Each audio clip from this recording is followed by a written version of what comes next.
Una nueva efeméride vuelve a propiciar en el año 2008 el que estas salas del Palacio del Torreón de Lozoya vuelvan de alguna manera a ratificar ese compromiso con la sociedad segoviana de ofrecer exposiciones singulares, aportantes, que sean capaces de singularizarse con personalidad propia, incluso en un año como este, donde ha habido a lo largo y ancho de todo el año y de todo el país numerosas exposiciones.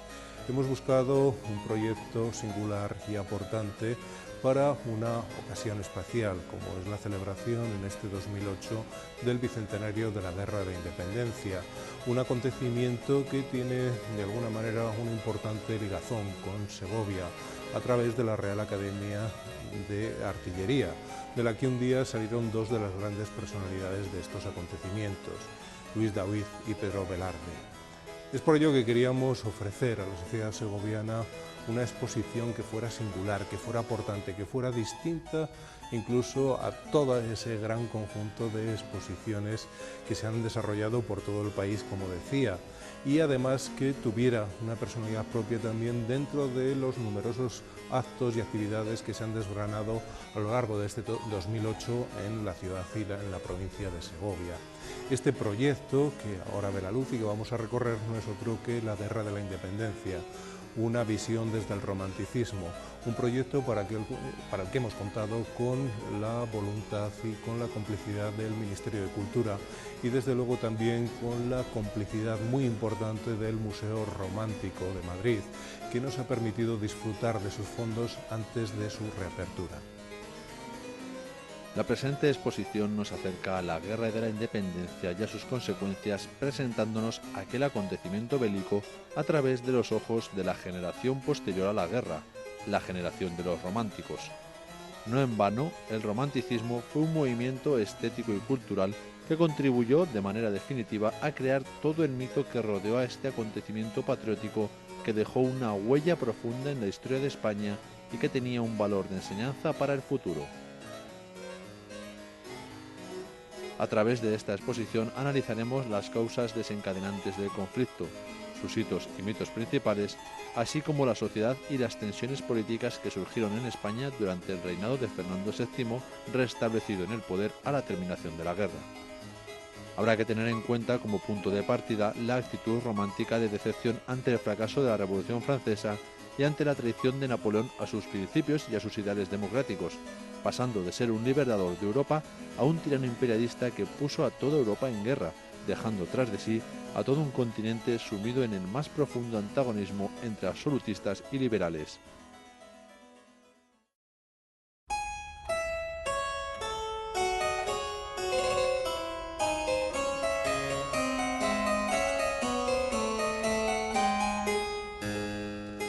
A medida que el siglo XVIII iba llegando a su último cuarto, en casi todas las naciones europeas se da hay una sensación de crisis ideológica, política, económica e incluso social, que de alguna manera están evidenciando las tensiones entre lo que llamamos el antiguo régimen y las monarquías absolutas, y de otro lado el pensamiento enciclopédico e ilustrado, que precisamente va cuestionándose ese poder absoluto y que demanda reformas y demanda también libertades. En todas estas naciones europeas gobernaban lo que hemos llamado las monarquías absolutas, monarquías que reinaban lógicamente con un poder omnímodo, un poder que se apoyaban en que venía por designación divina, que lógicamente estaba bendecido por el clero y que estaba apoyado por la aristocracia, por la nobleza. Clases estas, el clero y la nobleza, que eran las grandes privilegiadas de este antiguo régimen. Sus grandes privilegios iban desde la exención de impuestos hasta el gobierno prácticamente autónomo de sus grandes territorios, territorios que explotaban y territorios que estaban sometidos incluso a su propia jurisdicción, y que lógicamente por esos privilegios lo que hacían era menoscabar de alguna manera el poder de las monarquías, impidiendo que surgieran estados modernos, centralizados, con una fiscalidad o con una legislación, por ejemplo, unificada.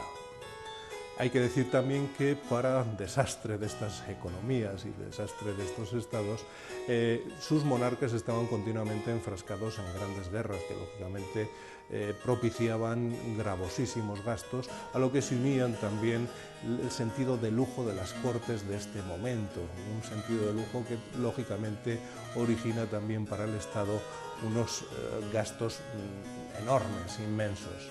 Todo ello de alguna manera era soportado estoicamente por el pueblo llano dentro del cual ya siglos atrás va surgiendo una clase dirigente, va surgiendo una clase que va tomando poder precisamente porque ha conseguido el poder económico y que es la burguesía.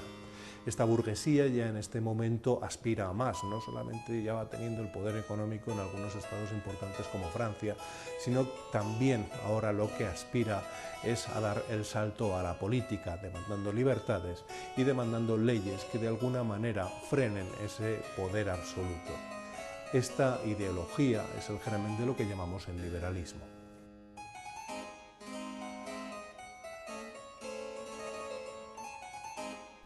Aquellas tensiones se fueron traduciendo en levantamientos o revoluciones en países como Holanda, Suiza, los Países Bajos imperiales, Norteamérica y la más importante de todas ellas, en Francia, la que acabaría con la monarquía más prestigiosa del continente, llenando de terror a todos sus gobiernos, sobre todo tras la ejecución de Luis XVI y posteriormente de la reina María Antonieta. La reacción de estas naciones no se hizo esperar y se formaron coaliciones contra la recién creada República Francesa, en la que fue destacando un general, Napoleón Bonaparte, cuyas victorias le llevarán en 1804 a investirse como emperador de los franceses.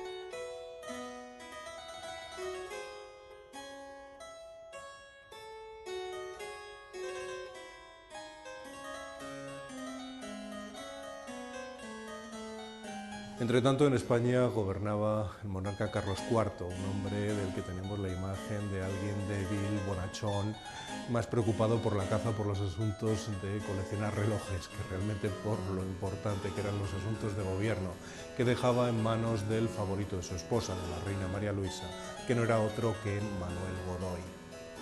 Ante los acontecimientos revolucionarios de Francia, la lógica reacción de España, dado que en las dos naciones gobernaban las mismas monarquías y que además eran familia y que los regímenes eran exactamente los mismos, fue la declaración de la guerra, algo que tuvo fatales consecuencias para España, ya que la naciente República Francesa llegó incluso a invadir España y las tropas francesas llegaron hasta el Ebro, obligando a España a firmar un tratado de paz que, azares de la política, nos llevaba a convertirnos en aliados de Francia contra Inglaterra. Aquello también fue desastroso para nuestro país, puesto que la batalla de Trafalgar supuso para España la pérdida de toda su flota, de los marinos más importantes y más capaces que teníamos. En el interior las cosas no iban mejor, los descontentos que surgían por todo el país cada vez iban cristalizando más en la figura de Manuel Godoy, al tiempo que dentro de la corte surgía una facción que en contra de Carlos IV era aliada o iba aglutinándose en torno a la figura del príncipe de Asturias, don Fernando. Manuel Godoy pudo desmontar una conspiración en el Escorial, una conspiración revolucionaria alentada por los apoyos hacia el príncipe de Asturias, con hombres como Juan Escoiquiz, el canónigo que fue su tutor, o el duque de San Carlos. Pero Godoy no pudo de alguna manera controlar los enormes desórdenes que se producen a mediados de marzo de 1808 en Aranjuez, donde se desarrollaron aquellos acontecimientos que conocemos como el motín de Aranjuez, una verdadera revolución que acabó o obligó a Carlos IV a abdicar en su hijo, en el príncipe don Fernando, que reinaría a partir de entonces con el nombre de Fernando VII. Por primera vez en España, una revolución o de alguna manera el pueblo consiguió con su presión hacer abdicar a un monarca. Para entonces España se encontraba en una situación realmente singular. Napoleón había decidido aislar económicamente al mayor de sus enemigos, Inglaterra, para lo cual era necesario neutralizar a Portugal, su tradicional aliado. Para ello se firmó un tratado en Fontainebleau por el cual los ejércitos franceses y españoles invadirían el país vecino con la promesa de dividirlo posteriormente en 3 reinos, uno de los cuales sería para Manuel Godoy, con la promesa de ser nombrado príncipe de los Algarbes. Aquello suponía de facto la entrada del ejército francés en suelo español. La curiosidad inicial por ver en España a los victoriosos ejércitos franceses se fue tornando en alarma cuando estos fueron ocupando lugares estratégicos. De hecho, la familia real, temiendo que las verdaderas intenciones de Napoleón fueran la invasión del país, se trasladó a Aranjuez, desde donde planearon su huida por la carretera de Andalucía hasta Sevilla y desde allí a América, aunque aquellos planes se vieron frustrados por el motín de Aranjuez. Tanto Carlos IV y María Luisa como Fernando VII pidieron por separado ayuda a Napoleón, los 2 primeros para recuperar el trono y el segundo para verse refrendado por el emperador. Napoleón quedó así convertido en el árbitro de la monarquía española, una ocasión que no desperdició, ya que convocó a todos ellos junto con Godoy en Bayona, en uno de los episodios más lamentables de nuestra historia, ya que Napoleón no solo no reconoció al nuevo monarca, al que recluyó en el castillo de Valenciennes, sino que obligó a Carlos IV a abdicar a cambio de una pensión vitalicia. España se había quedado sin rey. En una proclama de Napoleón a los españoles en 1808 se podía leer: Españoles, después de una larga agonía, vuestra nación iba a perecer. He visto vuestros males y voy a remediarlos. Vuestra grandeza y vuestro poder hacen parte del mío. Vuestros príncipes me han cedido todos sus derechos a la corona de las Españas. Yo no quiero reinar en vuestras provincias, pero quiero adquirir derechos eternos al amor y al reconocimiento de vuestra posteridad. Vuestra monarquía es vieja. Mi misión se dirige a renovarla. Mejoraré vuestras instituciones y os haré gozar de los beneficios de una reforma sin que experimentéis quebrantos, desórdenes y convulsiones. Españoles, he hecho convocar una asamblea general de las diputaciones de las provincias y de las ciudades. Yo mismo quiero saber vuestros deseos y vuestras necesidades. Entonces depondré todos mis derechos y colocaré vuestra gloriosa corona en las sienes de otro. Yo mismo, asegurándoos al mismo tiempo una constitución que concilie la santa autoridad del soberano con las libertades y privilegios del pueblo. Españoles, acordaos de lo que han sido vuestros padres y mirad a lo que habéis llegado. No es vuestra culpa, sino del mal gobierno que os regía. Tened suma esperanza y confianza en las circunstancias actuales, pues yo quiero que mi memoria llegue hasta vuestros últimos nietos y que exclamen: es el regenerador de nuestra patria.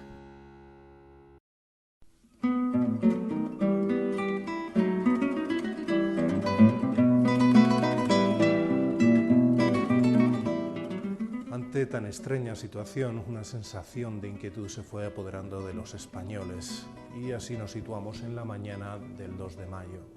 Aquel día esperaban delante del Palacio Real 2 coches escoltados por militares franceses.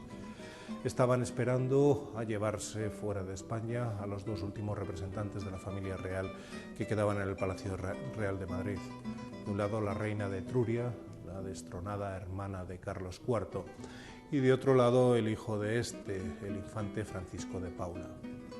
Fue al parecer un maestro de escuela llamado José Blas Molina y Soriano, quien gritó traición, y aquello de alguna manera conmovió al centenar de personas que estaban en las inmediaciones del palacio a abalanzarse hacia sus puertas sin que nadie les impidiera llegar hasta los coches de caballos, cortar sus tiros y desengancharlos. Poco a poco surgieron los gritos que llamaban a la insurrección: a las armas, nos llevan al infante, nos los roban. Y como un reguero de pólvora, aquella insurrección se extendió por todas las calles aledañas al palacio y en poco tiempo a toda la ciudad de Madrid, donde la ira, el sentimiento de injusticia y el pánico debido a la represión del general Murat convirtió aquel día del 2 de mayo en una fecha imposible de olvidar. El alzamiento de Madrid tuvo un claro signo popular, ya que ni la aristocracia ni la burguesía osaron enfrentarse a los franceses. Lo mismo cabe decir de la vergonzosa actitud del ejército español, que con honrosas excepciones de insubordinados como Luis Daoiz y Pedro Velarde, se mantuvo acuartelado siguiendo las instrucciones de Murat, que en la misma tarde del 2 de mayo daba las siguientes órdenes. Soldados, la población de Madrid se ha sublevado y ha llegado hasta el asesinato. Sé que los buenos españoles han gemido de estos desórdenes. Estoy muy lejos de mezclarlos con aquellos miserables que no desean más que el crimen y el pillaje, pero la sangre francesa ha sido derramada y clama por la venganza. En su consecuencia mando lo siguiente. Artículo 1. El general Grouchy convocará esta noche la comisión militar. Artículo 2. Todos los que han sido presos en el alboroto y con las armas en la mano serán arcabuceados. Artículo 3. La Junta de Estado va a hacer desarmar a los vecinos de Madrid. Todos los habitantes y estantes, quienes después de la ejecución de esta orden se hallaren armados o conservasen armas sin permisión especial, serán arcabuceados.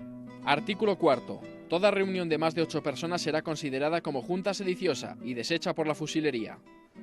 Artículo 5. Todo lugar donde sea asesinado un francés será quemado. Artículo 6. Los amos quedarán responsables de sus criados, los jefes de talleres de obradores y demás oficiales, los padres y madres de sus hijos, y los ministros de los conventos de sus religiosos. Artículo 7.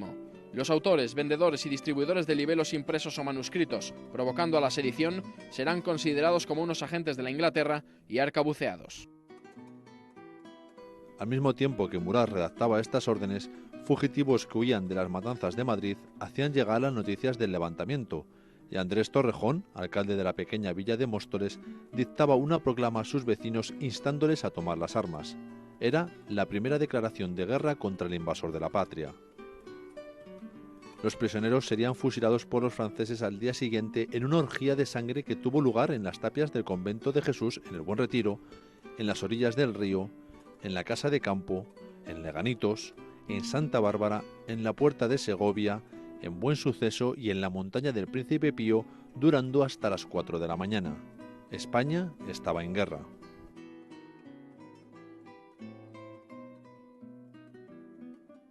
Un segundo bloque de la exposición pasa revista a los acontecimientos bélicos. Napoleón estaba convencido de que la guerra en España iba a ser corta y muy rápida. Sin embargo, vinieron a contradecirle acontecimientos como el 2 de mayo, como la batalla de Bailén o como la resistencia realmente heroica de ciudades como Gerona o Zaragoza opusieron a sus fuerzas. La batalla de Bailén, con una derrota de los ejércitos franceses, supuso para los españoles desde luego un mito referencial,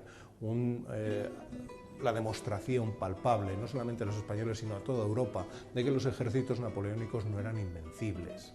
Sin embargo, estos duros reveses que van a propiciar incluso el que las tropas imperiales se retiren hacia los Pirineos o que se eche realmente o que huya de Madrid el rey que Napoleón había colocado en el trono español, su hermano José I. Pues bien, estos reveses van a determinar una segunda fase de la guerra, más dura para nosotros, debido a la presencia de Napoleón en España. Es entonces cuando se inicia una dura reacción de los franceses y un cierto retroceso, bastante retroceso, de lo que era la situación de los españoles.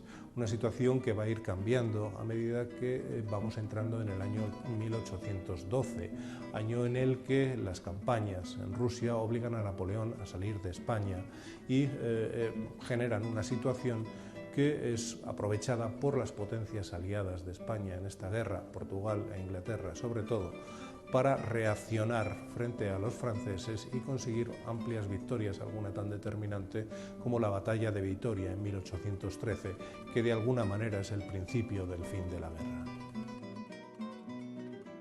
Diversos retratos de la exposición recuerdan a grandes figuras de aquellos acontecimientos, como el Marqués de la Romana, un general que como consecuencia de la alianza entre Francia y España combatía en Dinamarca cuando se declaró la guerra, volviendo entonces con sus tropas para unirse al ejército español. También está José Rebolledo Palafox, el general que dirigió la defensa de Zaragoza durante los 2 sitios que sufrió la ciudad. El capitán general Castaños, que fue el vencedor de la batalla de Bailén, o el conde de Toreno, mediador ante Inglaterra para solicitar su ayuda. También destaca la figura del duque de Wellington, que se convirtió en una verdadera pesadilla para Napoleón.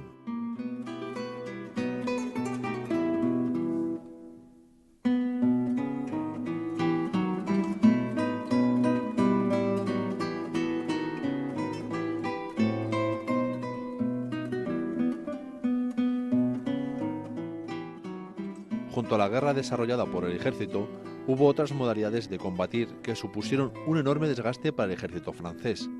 La primera fue el alzamiento popular, importante en los primeros momentos de la guerra. La segunda fue el sitio, es decir, la resistencia de las ciudades a ser ocupadas. La tercera fue la guerra de guerrillas, caracterizada por el ataque por sorpresa gracias a su conocimiento del terreno y a la colaboración de la población civil, logrando así ocasionar grandes bajas a los invasores. Algunos de los guerrilleros más audaces se conservaron durante mucho tiempo en el ideario popular, como son los casos de Juan Martín el Empecinado, Francisco Espocimina o Juan Pararea el Médico.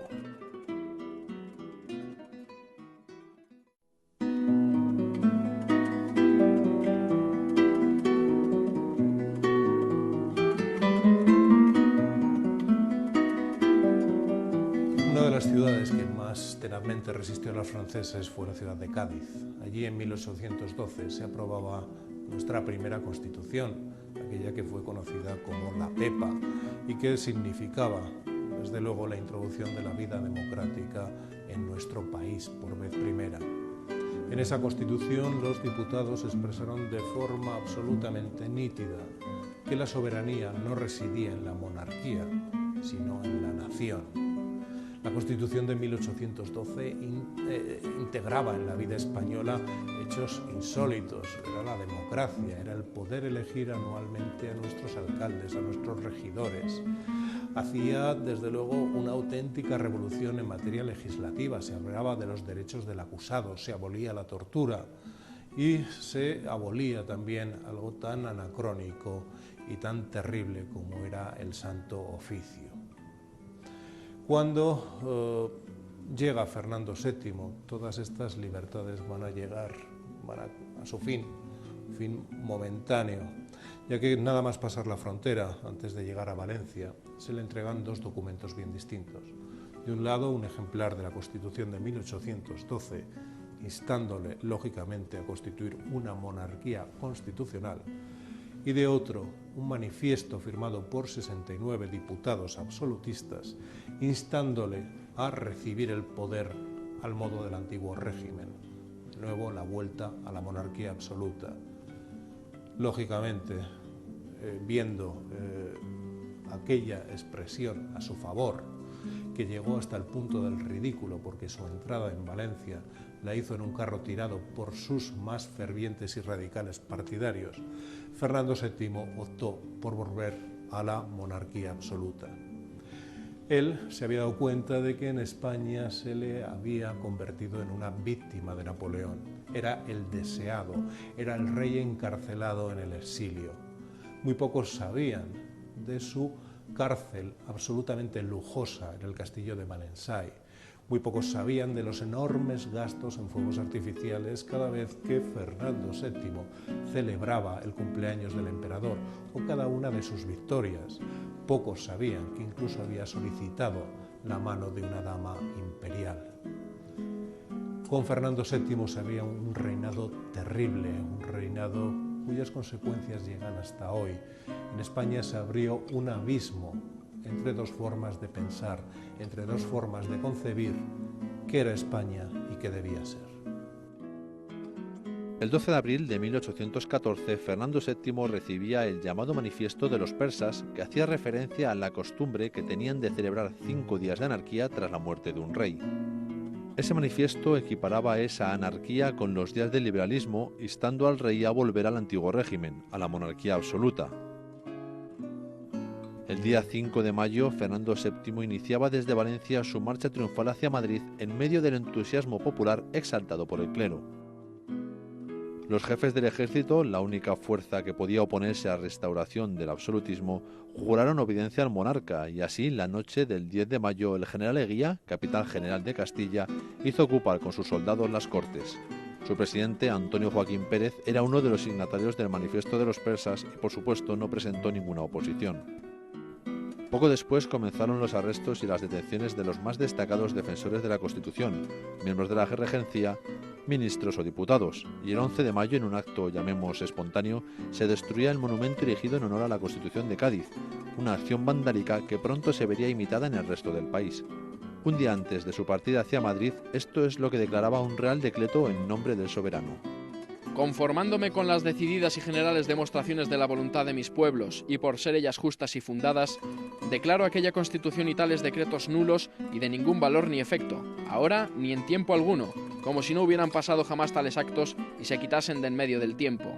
y como el que quisiese sostenerlos y contradijere esta mi real declaración, tomada con dicho acuerdo y voluntad, atentaría contra las prerrogativas de mi soberanía y la felicidad de la nación, y causaría turbación y desasosiego en mis reinos, declaro reo de lesa majestad a quien tal osare o intentare, y que como a tal se le imponga la pena de la vida, ora lo ejecute de hecho, ora por escrito o de palabra. A pesar de la amenaza, las voces progresistas no se callaron. El ejército, que se hallaba casi todo él inscrito en las logias, es decididamente liberal. Por eso, cuando el comandante Rafael de Diego, apoyado por Alcalá Galeno, se subleva el 1 de enero en Cabezas de San Juan, al frente de las tropas preparadas para marchar hacia América, se suman casi todas las guarniciones de la península y el mismo rey tiene que jurar la Constitución de 1812. Se iniciaba así el trienio liberal, durante el cual liberales y absolutistas mantienen una verdadera guerra civil.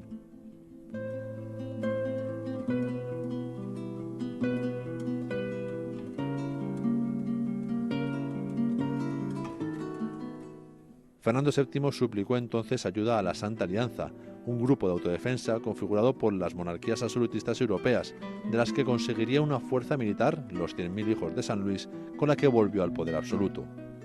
Aún antes de morir el rey, se abriría una nueva herida en España, la del carlismo, facción absolutista radical que rechazaría la sucesión al trono de Isabel II.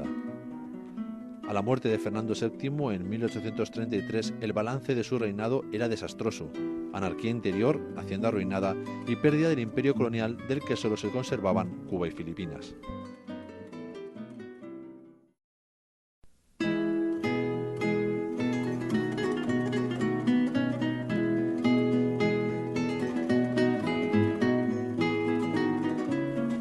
Un último capítulo de la exposición aborda el tema del desarrollo, de cómo se desarrollaba la vida cotidiana durante el romanticismo, un momento en el que surgen muchos de los tópicos que tienen, con los que hemos cargado los españoles y que tienen su origen en la Guerra de la Independencia. No podemos olvidar que aquí combatieron muchísimas nacionalidades, tanto en el bando francés como en el español, y lógicamente en el de nuestros aliados, y que aquellos soldados a la vuelta del frente contaron, y avivaron la curiosidad sobre España y sobre nuestras costumbres, algo que sin duda tuvo que ver en el fenómeno de los viajes que se escalonan, viajes sobre todo de ingleses y de franceses, a lo largo de todo el siglo XIX.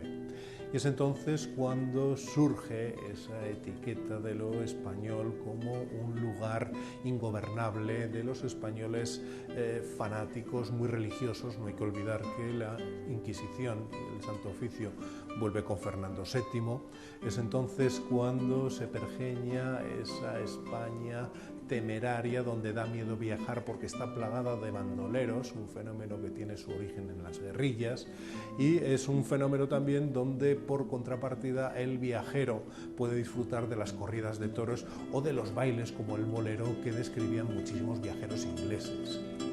Es también en ese momento cuando España se etiqueta como un país en el que se vive en la calle y en la taberna. Allí son los ámbitos donde se desenvuelven las charlas, las tertulias, las peleas, los juegos de cartas.